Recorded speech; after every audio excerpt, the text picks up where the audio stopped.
Kitabu cha Mwanzo mlango wa 2 mstari ule wa 7.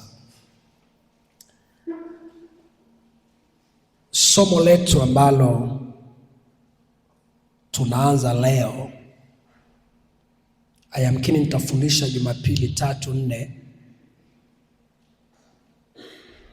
Tutakuwa tukijifunza somo lenye kichwa kinachosema uhai wa nafsi. Uhai wa nafsi. Sasa nipe nifundishe taratibu, kwa sababu ni somo gumu kidogo na ni somo ambalo linahitaji umakini sana. Kwa kadri Mungu atakavyokupa neema kila Jumapili kuja kanisani, kuna mahali ambapo somo hili litakutoa, litakupeleka mahali fulani. Uhai wa nafsi. Kabla tujasoma maandiko, katika maisha ya mtu, mwanadamu ana roho, ana mwili, ana nafsi. Amegawanyika sehemu 3. Tunaposema nafsi, nafsi ndio yenye utashi. Nafsi ndio inaweza kuamua maisha ya mtu yawe vipi. Nafsi ndio inaweza kumwamulia mtu kumpenda mwingine ama kumchukia mwingine. Lakini kibiblia, nafsi ni uhai wa mtu. Kibiblia, nafsi ni uhai wa mtu. Maana yake pasipokuwa na nafsi una uhai. Sasa ndani ya somo hili tutajikita sana kuangalia namna ya kulinda uhai wa nafsi, namna ya kufanya nafsi iendelee kuwa hai, kwa sababu nafsi ni kitenganishi au ni kiamuzi. Nafsi ndio inampa mtu kuamua avae nini ama asivae nini. Nafsi ndio inamcontrol mtu namna gani anaishi. Nafsi iko kwa sababu ya kushughulika na mwili, ipo kwa sababu ya kushughulika na roho, iko hapo katikati. Wanasayansi wanasema nafsi ipo ndani ya ubongo wa mtu.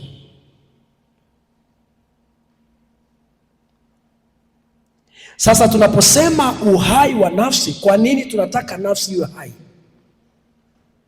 Kwa sababu nafsi ndiyo uhai wenyewe, na kwa sababu nafsi ndio yenye maamuzi.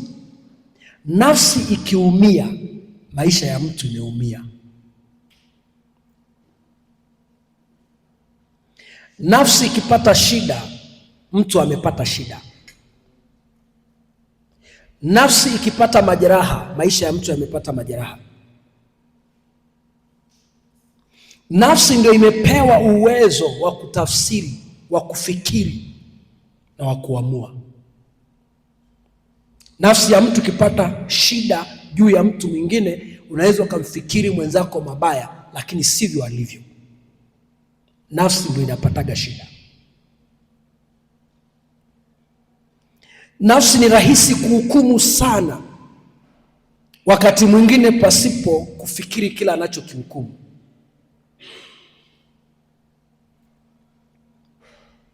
Nitakupa mifano michache kabla tujaingia kwenye maandiko. Alitokea mtoto wa Isaka aliyekuwa anaitwa Esau.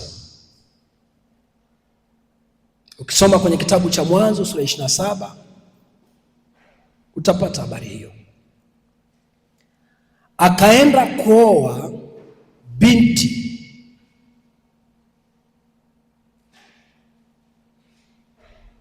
wa Ethi au wa Kanaani. Maandiko yanasema roho ya Isaka na roho ya Rebeka ikajawa na uchungu kwa sababu ya huyo binti. Nini kilichopata shida pale? Ni nafsi ya Isaka na Rebeka. Nafsi imepata shida. Kwa nini? Kijana wetu ameenda kumwoa mtu ambaye hatuko radhi kumuoe. Kukajawa na uchungu. Esau alipogundua ya kwamba nafsi za wazazi wao zina uchungu, akaamua kwenda kuoa sehemu nyingine kwa Ishmaeli.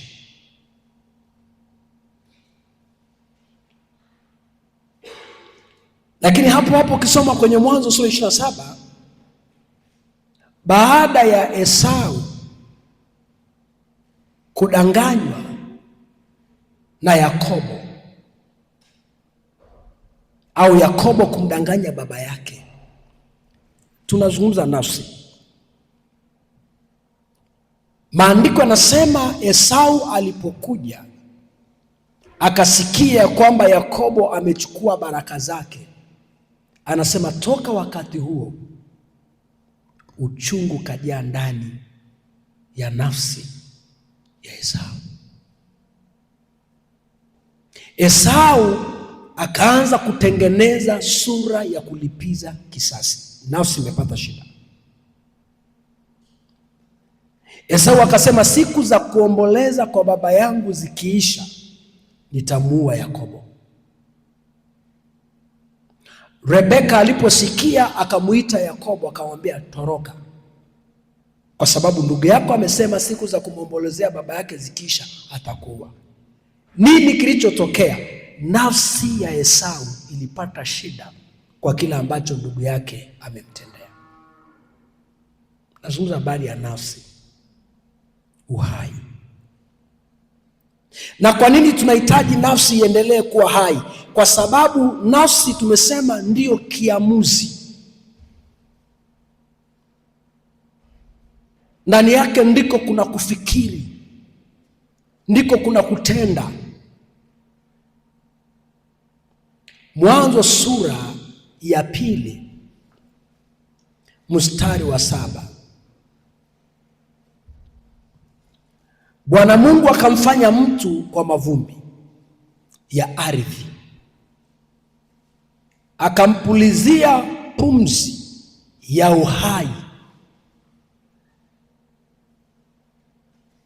mtu akawa nafsi hai.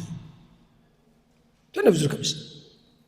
Mungu alipolitengeneza ligogo, tusani nikakwambia kuna mwili, kuna roho, kuna nafsi. Na nafsi ndio inatawala kila kitu. Nafsi ikipata shida, mtu amepata nini? Shida. Kwa nini mtu anafanya huwa maamuzi ya kufanya chochote anachotaka kukifanya? Kwa sababu nafsi kuna mahali imefika ikapata shida. Aidha ikachoka kusubiri, ikachoka uvumilivu, kwa nafsi inaamua kufanya kitu ambacho pengine hakufikiria.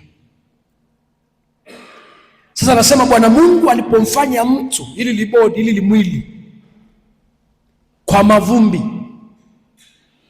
ya ardhi, akapuliza pumzi yake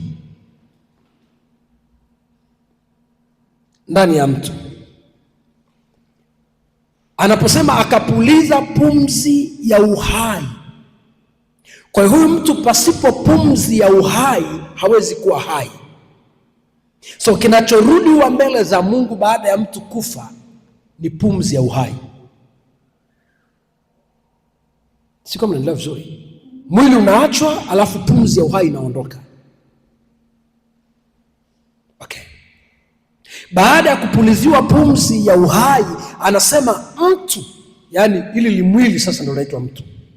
Mtu akawa nafsi hai. Nafsi hai. Kwa hiyo pasipokuwa na uhai wa nafsi hakuna uhai wa mtu.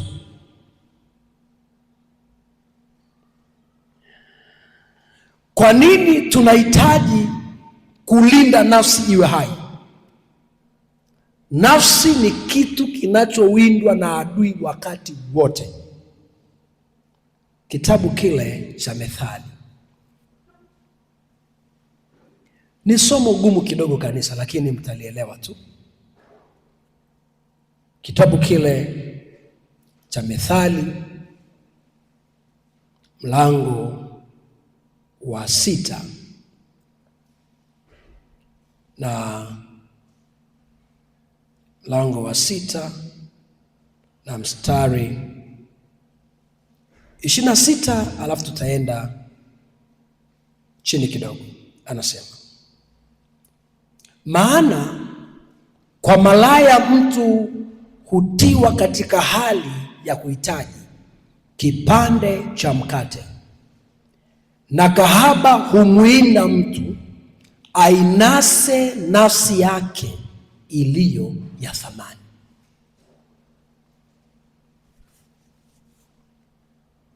Naomba nirudie kitabu kama hujaelewa.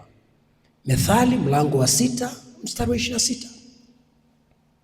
Anasema, maana kwa malaya mtu hutiwa katika hali ya kuhitaji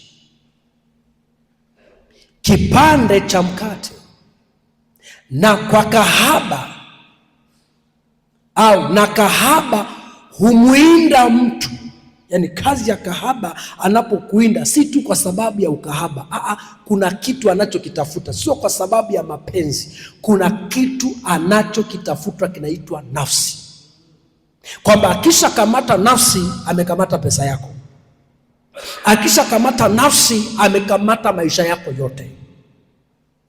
Kanisa, sijui kama unanielewa, kwamba kahaba hayupo kwa sababu ana tamaa. Na ndio sababu makahaba wote wanaojiuza hawafanyi mapenzi kwa sababu wanasikia raha, wanafanya kwa sababu ya kuingiza pesa. Ndio sababu wana lugha kule wanaita short time, kumwangalia tu, nalipa kiasi fulani, unaondoka. Yaani kahaba ana muda, si uenze waende kumwambia nakupenda. Hiyo nakupenda kwake hakuna, hiyo kitu hakuna. Kwa nini? Ukiona anatengeneza ukaribu sana na wewe, anasema kwa kahaba, na kahaba humwinda mtu. Anaposema mtu, kumbuka ndani ya mtu kuna mwanamke, kuna mwanaume. Kanisa, unanielewa vizuri? Kwa anaposema mtu, kahaba anaweza akamwinda mwanaume, anaweza akamwinda mwanamke.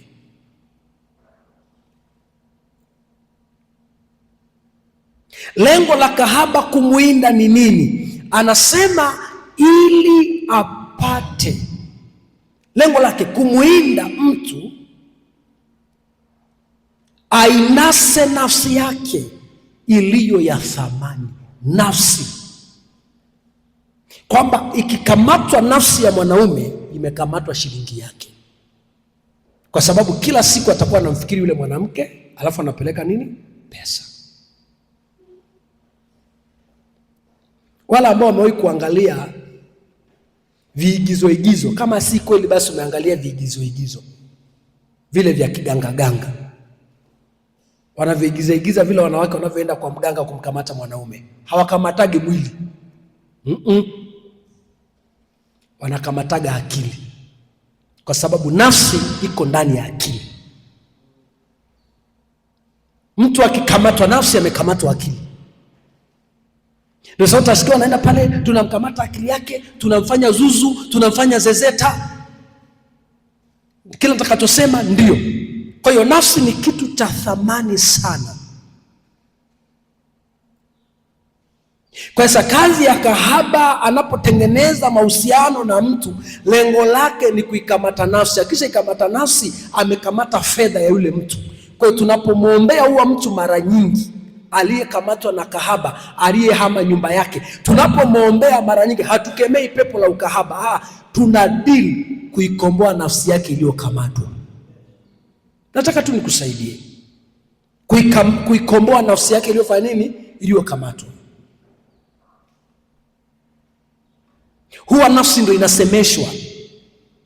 Nafsi ndio inaambiwa maneno, nakupenda, haki ni wewe tu, yani siona mwanaume kama wewe. Ni nafsi ndio inasemeshwa, mpaka nafsi ikiambiwa yale maneno inakamata yale maneno, halafu nafsi inapelekwa kama vile havijui vinavyoenda. Umewahi kuona mtu mwenye pepo? Basi kama unielewi, mtu mwenye pepo anapokuja hapa au tunapoanza kuomba huwezi kumtambua. Kwa nini? Pepo linashughulika na nafsi. Kumbuka nimekwambia nafsi ni sehemu ya ufahamu pia wa mtu. Kwa hiyo unaona mtu kabisa ni mzima, amevaa nguo zake nzuri, lakini ghafla mnapoenda kwenye maombi pepo linaweza likalipuka. Alafu yule mtu akaanza kufanya kituko, alikuwa amevaa nguo yake nzuri, akajigaragara kwenye vumbi nini, atajikojolea, atafanya vituko vingi sana, ambaye baadaye huyu mtu akifungua, ukimwambia ulikuwa unafanya hivi, haamini. Kwa nini? Nafsi yake ndio ilikuwa inashughulikiwa na pepo.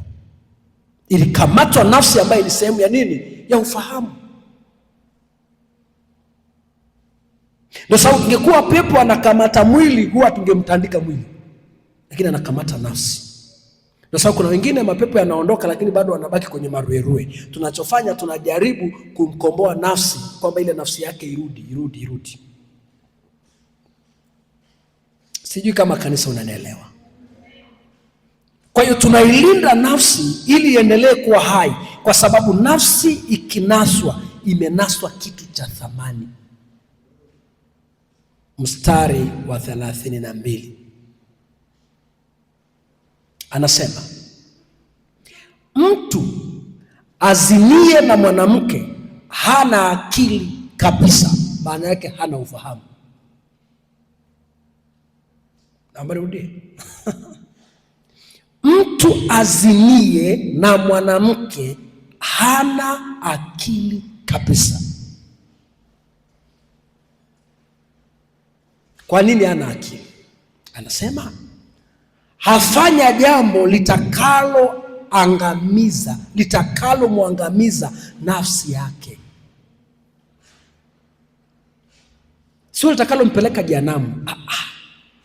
Yaani shida ya kuzini na mwanamke mmoja ni kwamba unafanya jambo litakaloangamiza nafsi yako. Najua saa ingine kusema amen hapo ni ngumu kidogo, ni ngumu, lakini naomba nikufunulie leo kwamba nafsi yako inakamatwa, inaangamizwa. Okay, ngoja tuende mstari wa 33. Atapata jeraha na kuvunjiwa heshima, wala fedhaa yake haitafutika. Kwa hiyo unaponaswa nafsi ama unapokamatwa nafsi, ama kwa nini anasema anafanya jambo litakalomwangamiza nafsi yake? Maana yake unafanya kitu ambacho kitabakiza kumbukumbu ya maumivu kwenye maisha yako.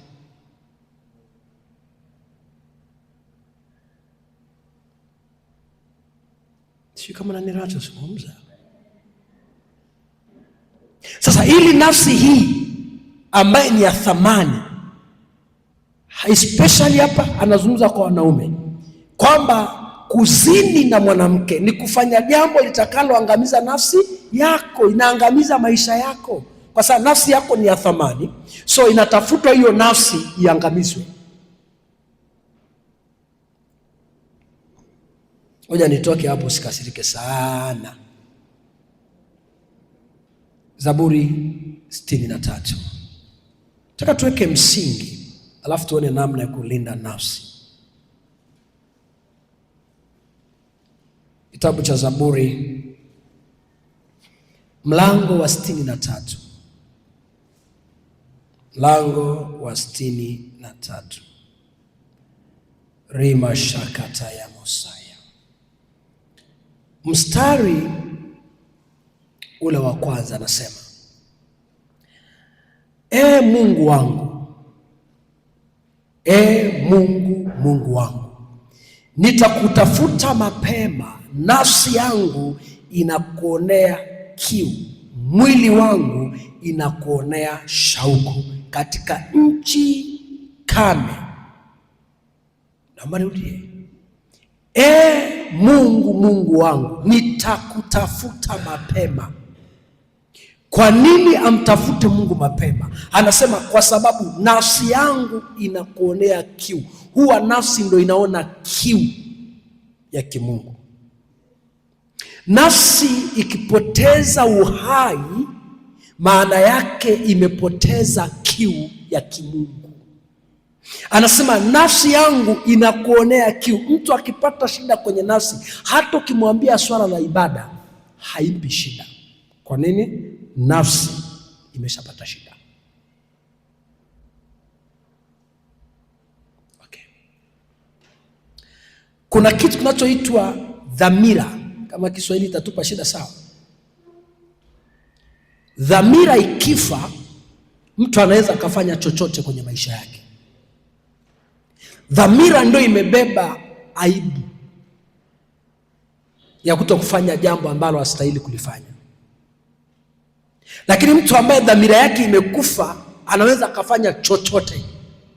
Unajui kuona walevi wakishalewa nafsi yao zinakamatwa. Ni mwalimu amekufundisha shule vizuri, alikwambia usikojoe mbele ya watu. Lakini mwalimu huyo unamkuta anapiga kule barabarani, halafu hapo anakojoa mbele ya mwanafunzi aliyewahi kumfundisha. Kwa nini? Dhamira yake ya kumshtaki, dhamira ya aibu imekufa. Hakuna kinachomhukumu, maana nafsi ina hukumu. Nafsi kama iko hai inakuhukumu. Ukimtukana mtu, kama nafsi yako iko hai, itakuhukumu baada ya kuachana yule mtu. Umefanya nini? Hujatenda haki. Yaani nafsi ina uwezo wa kuzungumza. Nafsi ikimchukia mtu bure tu, alafu iko hai, hii nafsi inarudi tena baadaye. Kwani sasa namchukia bure? Nafsi. Kama kuna kitu ambacho kinahitajika kusaidiwa sana kwenye maisha ya mwanadamu, ni kitu kinachoitwa nafsi, kwa sababu nafsi ndio inafikiri vibaya, nafsi ndio inafikiri vizuri wakati mwingine.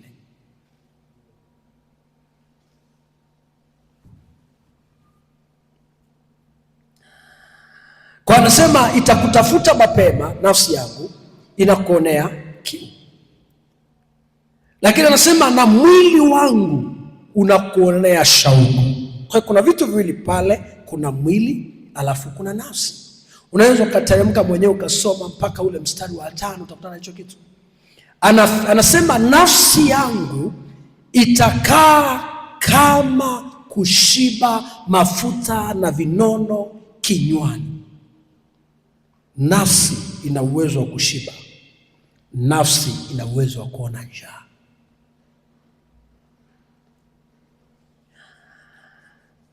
Mungu tusaidie. Angalia Zaburi ya 124.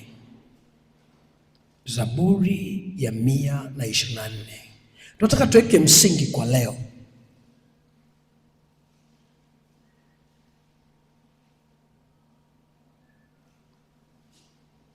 Zaburi ya 124 na mstari ule wa 2. Lakini unaweza ukaanza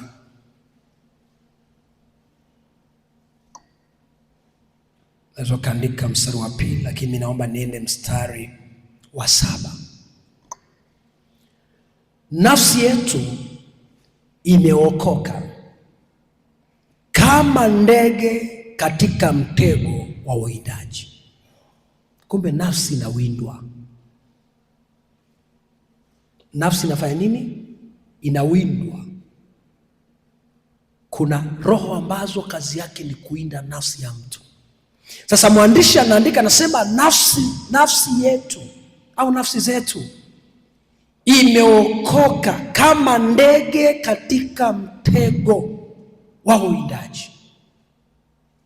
Mtego umevunjika, nasi tumeokoka. Hawa watu wanazungumza jinsi ambavyo nafsi zao zilikuwa zimekamatwa, lakini kwa sababu ya maombi sasa wanasema nafsi yangu imeokoka kama mtego wa mwindaji. Kwa nachotaka ufahamu kwenye fikra zako, fahamu huwa nafsi inafanya nini? Inawindwa. nafsi inatafutwa.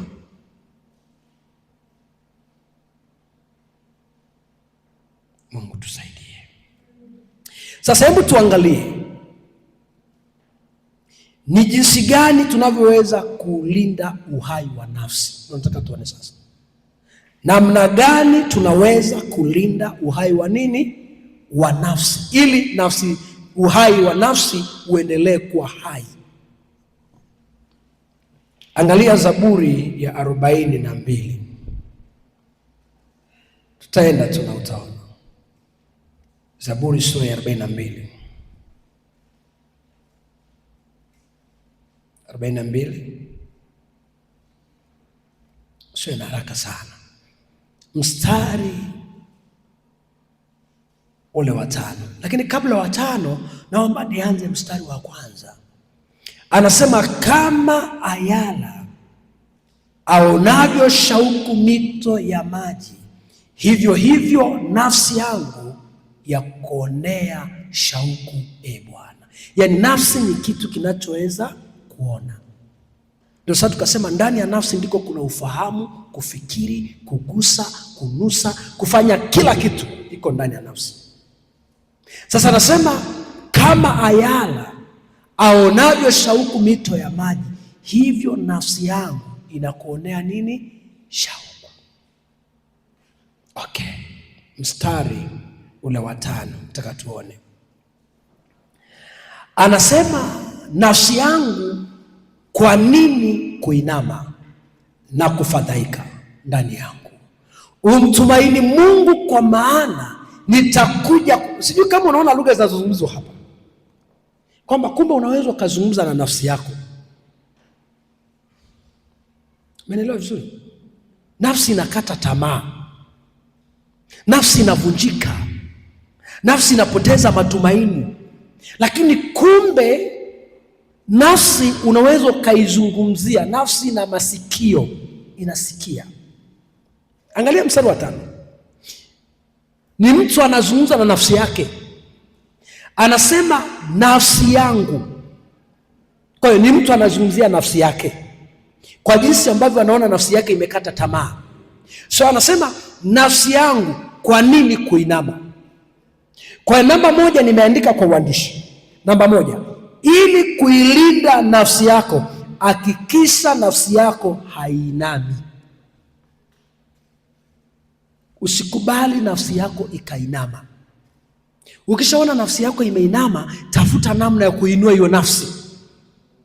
Inaweza ikainama katika hali ya maisha, yaani kabisa ukafika mahali huna raha ya kuendelea hilo jambo. Izungumzie nafsi yako, iambie nafsi yangu inuka uendelee na biashara.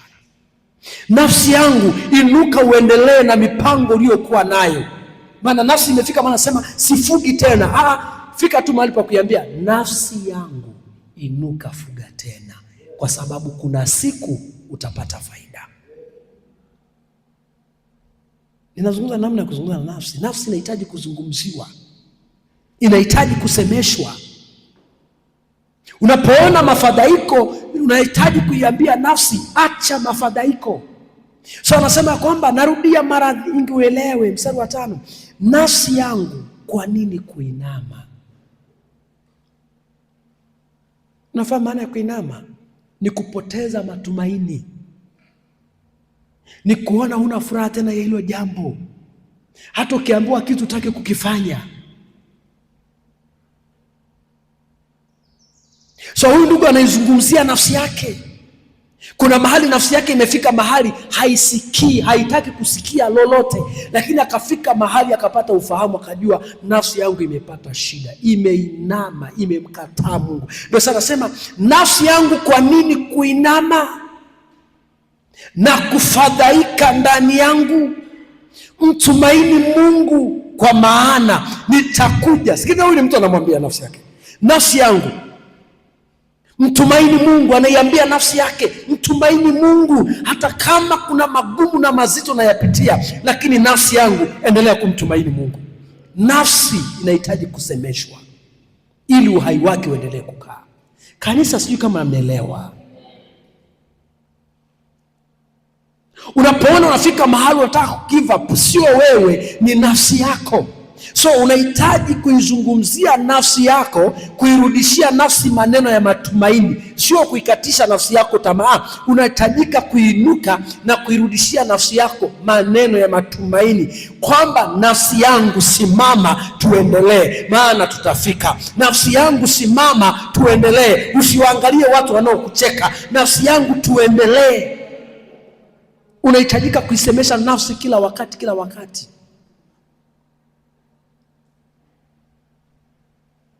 Ili kuilinda nafsi iwe na uhai. Unajua kuna wakati mwingine watu wanaweza wakakudharau, wakakusema. Unajua kinachopata shida ni nafsi. Hivi umewahi kupata kwenye shida kwenye nafsi mpaka kuna watu hata hutaki kuwaona? Kuna watu hutaki hata kuwasikia kwenye masikio yako. Lakini unaisemesha nafsi. Hata kusamehe, nafsi ndio inahitaji kusamehe. Kwa sababu nafsi ikikataa kusamehe, hata uombewe namna gani. Lakini utakapoisemea nafsi kwamba nafsi yangu isamehe, iachilie, nafsi inasamehe. Nafsi ikikataa, hata ufanye nini. Ndio sababu wakasema mpende Bwana Mungu wako kwa roho yako yote na kwa nguvu zako na kwa akili. Akili ni sehemu ya nafsi. Kwamba nafsi ikikataa kumpenda Mungu, hakuna namna. Narudia na mstari wetu. Kwa maana nitakuja mtumaini Mungu, kwa maana nitakuja kumsifu aliye afya ya uso wangu na Mungu wangu. Kwa huyu mtu anaiambia hii nafsi ya kwamba endelea kumtumaini Mungu, kwa sababu nafsi yangu nitakuja kumsifu. Okay. Angalia mstari wa 6. Mara tuko nasoma 5. Ule mstari wa 6 anasema nafsi yangu imeinama ndani yangu, kwa hiyo utanikumbuka toka nchi. Huyu ndugu anagundua kabisa ya kwamba kuna namna ambaye nafsi yake imeinama. Mungu wangu, si nikusaidiaje? Umewahi kuwa unafanya kitu alafu mtu anakuja na kuambia, "Wai, unafanya nini? Wezi, toka bwana hapa." Unajua kinachotokea nini? Nafsi. Unaweza kujikuta tu umeangalia chini. Unafanya lakini nafsi imeinama. Sasa unachohitajika kufanya, kama unajua ndani yako unaweza hicho kitu, lakini kuna mtu ameinuka kukuinamisha nafsi, iambie nafsi yangu, hata kama umesikia neno siwezi, nafsi yangu unaweza. Yaani inyanyue nafsi yako. Ule mstari wa 11, tuko 42, tunaweka msingi. Kumbuka tumesema namba 1, namna ya kufanya nafsi yako iwe hai, usikubali nafsi yako ikainama. Mstari wa 11 anasema, nafsi yangu kwa nini kuinama na kufadhaika ndani yangu? Anarudia lile neno la kwanza, mtumaini Mungu, kwa maana nitakuja kumsifu aliye afya ya uso wangu na Mungu wangu. Kumbuka maandiko yanasema nafsi, maana anaandika anasema moyo wenye furaha huchangamsha uso.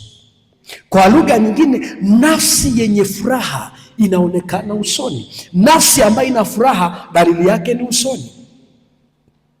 Kwa nafsi ikipata shida, furaha imeondoka. Sasa kuna namna nyingi ambayo inaweza nafsi. Namba 2, namna ya pili ya kuilinda uhai wa nafsi ni kuitakasa nafsi yako. Nafsi inahitaji utakaso. Utakaso kwa lugha nyingine ni rehema, kwamba nafsi inahitaji utakaso.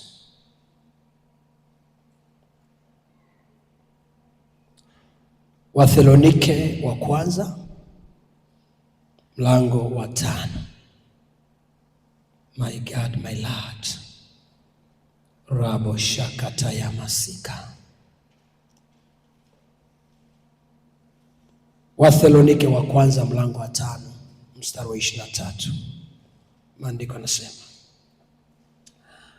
Mungu wa amani mwenyewe awatakase kabisa ninyi nafsi zenu na roho zenu